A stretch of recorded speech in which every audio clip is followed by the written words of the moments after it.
Welcome to Temple Builders Carpentry. Temple Builders, we problem solvers. Temple Builders, safety first. Okay, Temple Builders, you seen this device in my last video. I used it with my clamp meter, okay? This is a line splitter, okay? Now, if you look at this line splitter, it got some markings on it. First of all, it's a Klein tool, okay? And it has times 10 on it, okay? I'm gonna tell you what that's for. And it got the max for 15 amps, all right? And this probably just a serial number right here, okay? But the max is 15 amps. So we can use it on this circuit right here, which is gonna be between 15, 20 amps, right? This is a 15 amp circuit, okay? So we can use it on this circuit right here, all right? Now, what this is for is, if you look right here, this is my clamp meter, okay? Now, this circuit right here is 15 amps. So I'm gonna put it on the 2/20 amps, because this circuit right here is 15 amps, all right? So I'm gonna put it in that range, all right?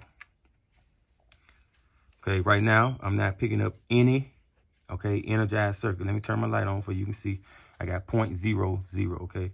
Now, you cannot, okay, get a reading with this clamp meter by putting it on the cable of your device. You see, it's not picking up anything, all right? The reason not picking up anything is because this is alternating current, okay? And then one of the cables in here is coming out. The electrons is flowing down one cable, going into the device, which is a lamp right here, and coming out of the lamp and going back into the other cable and going into the circuit, okay? And because of that, the energy is moving past each other. And since it's moving past each other in different directions, it's canceling each other out, okay? The energy is canceling each other out. That's why I don't have a reading on this, okay? Now, I can get a reading if I split the two cables in here, okay? The hot and the neutral. That's why you got a line splitter, all right? If I put my line splitter in here, okay? Now, I take my plug right here that goes to the lamp, and I plug it into my line splitter, okay? Now, you can see the configuration of the line splitter. It shows that once the circuit or the cables come out right here, you see the line split, okay? Which allows me to get my reading once I hook my clamp up. The lines split, okay? And they join back together and go through my my cable right here.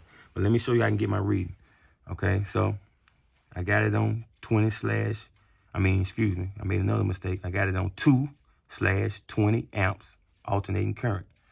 All right, now when I put it on here, I'll be able to get me a reading. Make sure they can see it, okay?